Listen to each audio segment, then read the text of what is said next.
Bonjour à tous et bienvenue dans cette nouvelle vidéo où je vais vous faire visiter notre nouvelle maison.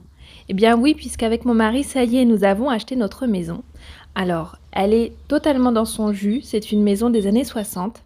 Il va y avoir beaucoup de travaux de rafraîchissement à faire, il faut se projeter. Et également, notre projet, c'est de l'autonomiser au maximum pour qu'elle soit plus économique et plus écologique. Alors, je vous fais faire un petit tour du propriétaire et je vous explique tout ce que l'on a prévu de faire. Et nous voici donc dans ma maison. Alors, on rentre juste derrière par la porte qui est là. Et donc, on arrive directement dans une véranda. Donc, une grande pièce comme ça, très lumineuse. Alors, elle n'est pas du tout isolée. Donc, ce ne sera pas une pièce à vivre, ce sera juste pour pouvoir poser nos manteaux, nos chaussures. Je vais aussi, je pense, faire un petit coin plantation puisque la lumière est vraiment elle est magnifique et traversante dans cette pièce. Donc, je pense que les plantes et les semis s'y sentiront très bien. Donc voilà, dans cette pièce-là, ce qu'il va y avoir à faire, c'est le sol, puisque là, je pense que ça va être très compliqué à nettoyer, passer l'aspirateur, la serpillière. Donc ça, c'est certainement une des premières choses que l'on fera, c'est changer le sol et poser, j'imagine, un vinyle, un lino. Alors voilà, de l'autre côté de l'entrée de la verrière, il y a une petite cour comme ça qui servira de patio. La plupart des travaux, nous allons les effectuer nous-mêmes pour pouvoir économiser beaucoup d'argent. Et je vous détaillerai tout ça au fur et à mesure de la visite. Il y a certaines choses qu'on fera faire par des professionnels, mais sinon la grosse majorité des travaux, ce sera nous avec nos petits bras. Alors on arrive ici dans la cuisine, on rentre directement dans la cuisine. Donc ici, il va falloir changer les meubles ou en tout cas les relooker. Enlever les parements qui sont sur les murs, enlever également le faux plafond en plaque de polystyrène. Donc voilà, il y a pas mal de travaux à faire ici dans cette cuisine. On va également changer le sol de tout le bas de la maison pour pouvoir l'unifier et avoir quelque chose de plus propre et de plus moderne. Ensuite, là, il y a une petite porte dans laquelle se trouve la chaufferie avec la chaudière. Alors celle-ci, elle ne va pas rester bien longtemps puisque c'est une chaudière au gaz qui permet donc de faire le chauffage et puis également l'eau chaude. Notre projet ici, c'est de ne chauffer, en tout cas au maximum, de chauffer au bois. Donc la chaudière va partir. Pour l'instant, on va s'en servir pour chauffer l'eau chaude parce qu'on n'a pas d'autre moyen de le faire. Mais dès que l'on va pouvoir installer un ballon d'eau chaude solaire, eh bien la chaudière va partir. Et nous allons donc chauffer les pièces avec la cheminée et puis on va rajouter des radiants également dans les chambres pour prendre le relais si jamais la cheminée est éteinte. Donc voilà la petite pièce chaufferie avec quand même pas mal de rangements. Et je pense qu'il me servira de buanderie aussi, mais il va falloir que l'on tire des arrivées et des sorties d'eau. Voilà.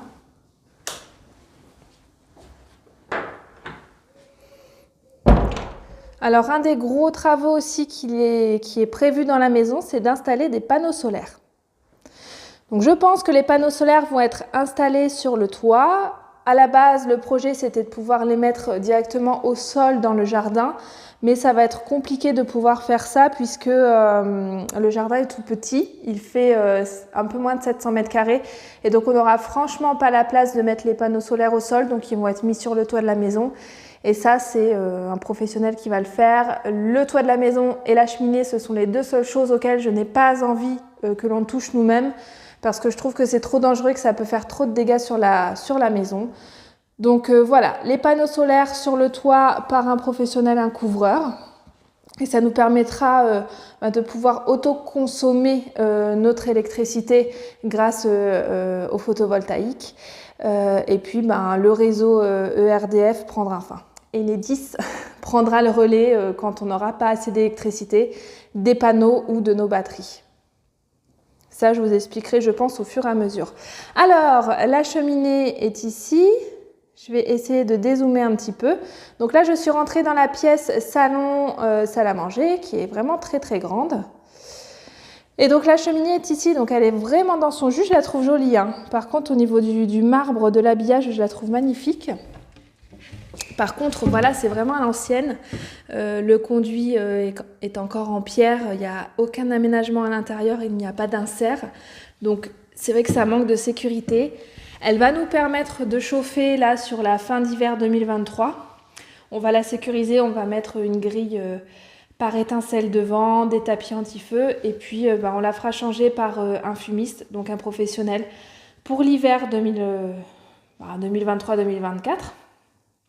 Et puis également, on aimerait bien qu'il puisse nous installer un système d'air pulsé pour que la chaleur de la cheminée puisse être répartie dans toutes les pièces à l'étage. Donc ça, c'est vraiment le projet, c'est de pouvoir utiliser la chaleur de la cheminée pour chauffer la maison en entier.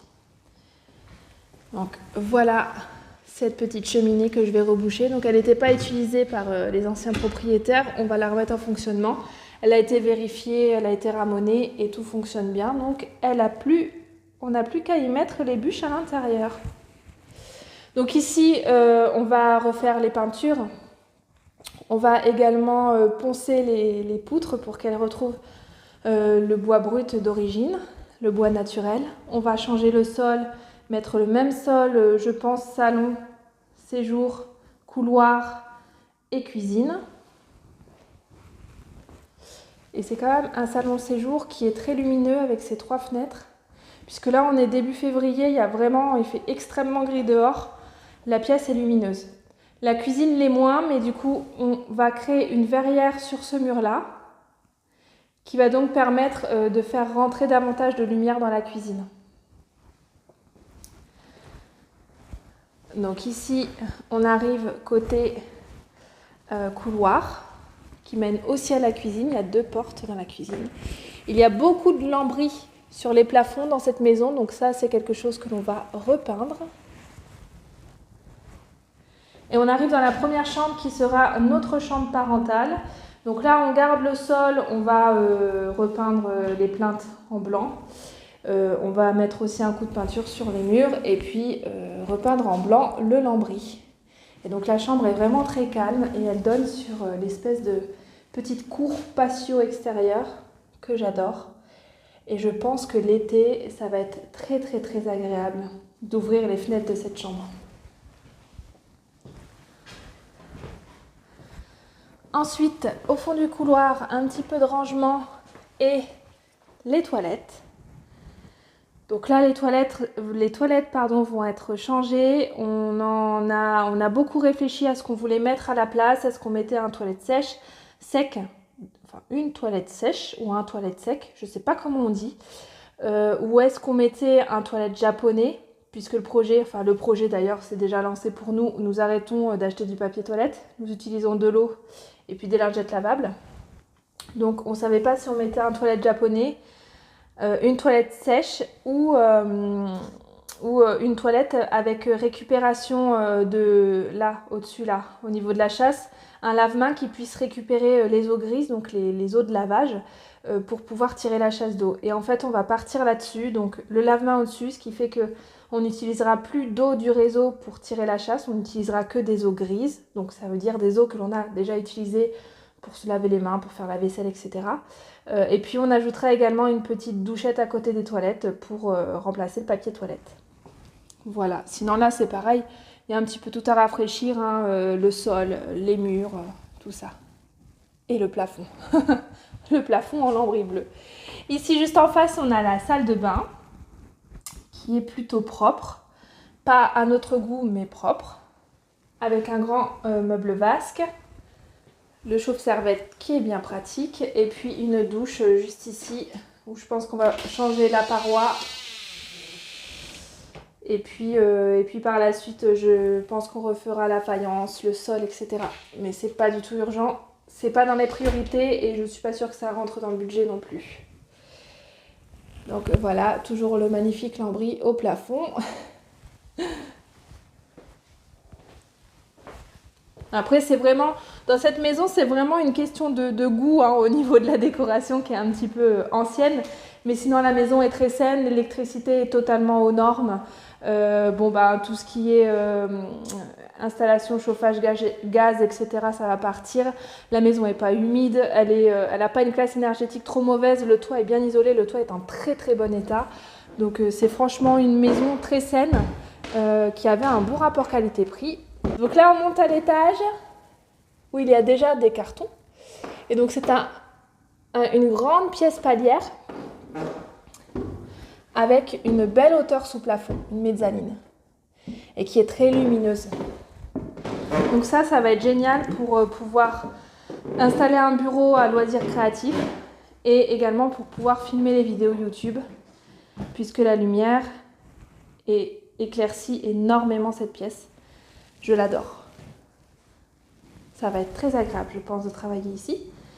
Là, ce que vous voyez au sol, c'est de l'encens, puisque avant d'emménager, c'est quelque chose que je fais tout le temps avant d'emménager dans une nouvelle maison. Je purifie, en gros, je fais un ménage physique, je nettoie la maison. Et je fais également ce que je peux appeler un ménage énergétique. Donc, j'essaye de purifier en faisant brûler de la sauge et du benjoin. Donc là, c'était du papier d'Arménie parce qu'il y a du benjoin à l'intérieur et que j'en avais pas autrement. Mais voilà, c'est quelque chose d'important pour moi. Ça fait partie de mes croyances de purifier une maison avant d'y habiter. Je vais également mettre du sel dans les pièces. Je suis essoufflée, pardon. J'ai juste monté les escaliers en parlant et je suis essoufflée. C'est pas possible ça. Donc ça fait partie de mes croyances. Voilà, c'est important pour moi de purifier une maison avant d'y habiter.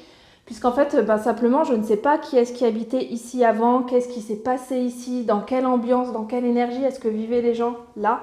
Donc, c'est important pour moi de, entre guillemets... Pourquoi est-ce que... Ah, c'est parce que c'est un bouton sauteur. Il m'a fait peur.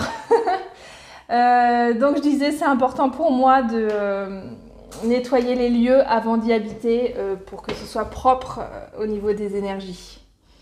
Voilà, ça va peut-être être un petit peu perché pour certains d'entre vous, mais bon, je vous le partage quand même parce que c'est quelque chose d'important pour moi.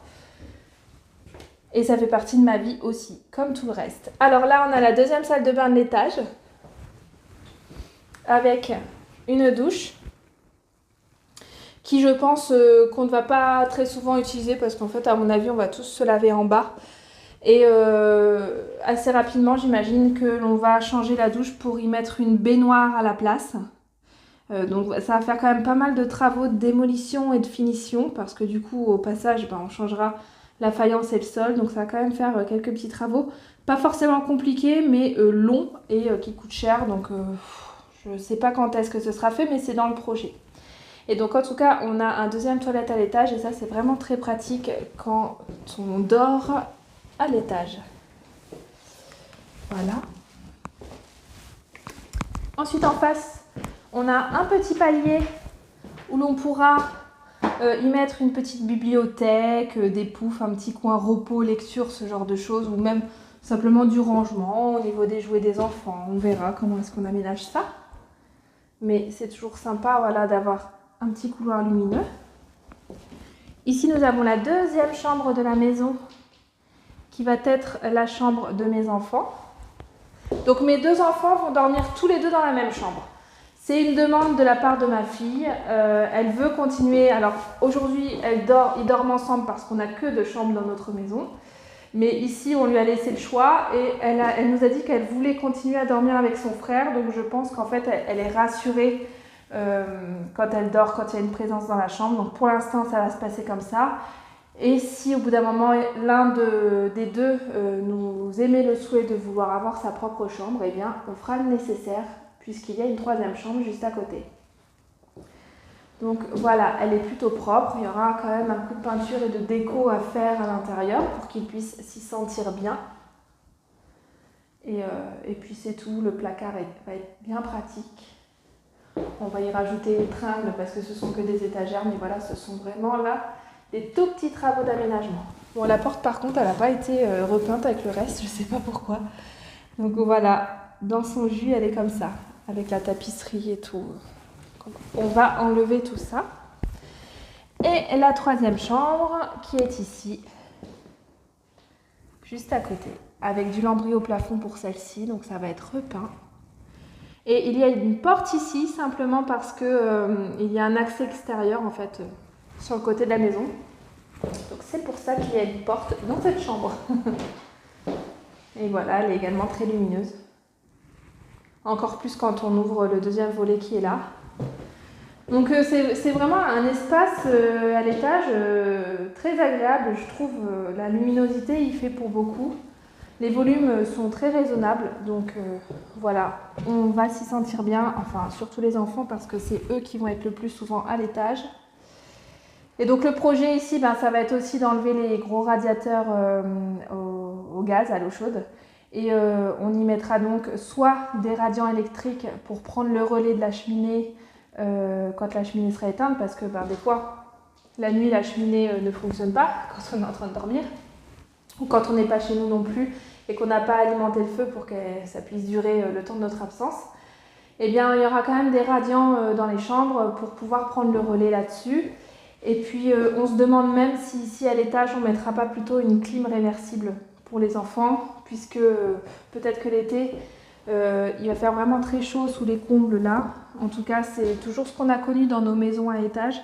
C'était compliqué d'y dormir l'été, donc si c'est aussi le cas ici, peut-être qu'une clim réversible sera la meilleure option. Mais voilà, dans tous les cas, on attend de passer l'été 2023 dans la maison avant de faire un choix à ce niveau-là.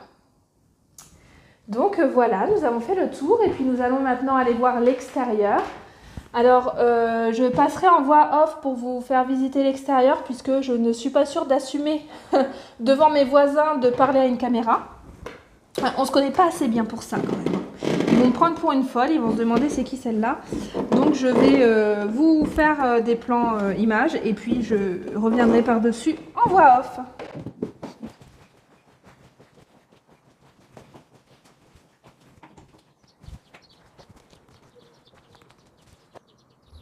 Nous sommes donc à l'entrée, là où il y a le portail de la maison. Et vous voyez au sol, il y a une enrobée. Alors ça, je trouve que c'est absolument génial pour éviter de se salir les pieds. Également pour que les enfants puissent jouer au vélo, à la trottinette ou au basket. Donc c'est un sacré avantage et c'est quelque chose qui coûte très cher à faire faire. On a un garage double.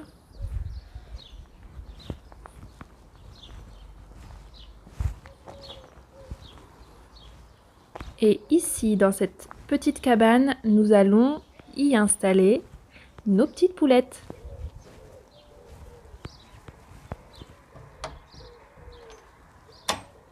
Donc là, il y a une vieille niche à chiens et on va la réutiliser et l'aménager pour pouvoir leur faire un joli petit poulailler.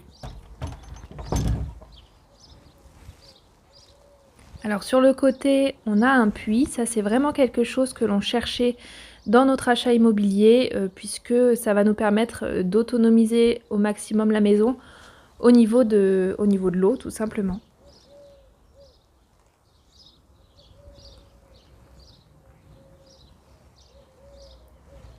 Et puis voilà le jardin qui fait un petit peu moins de 700 mètres carrés.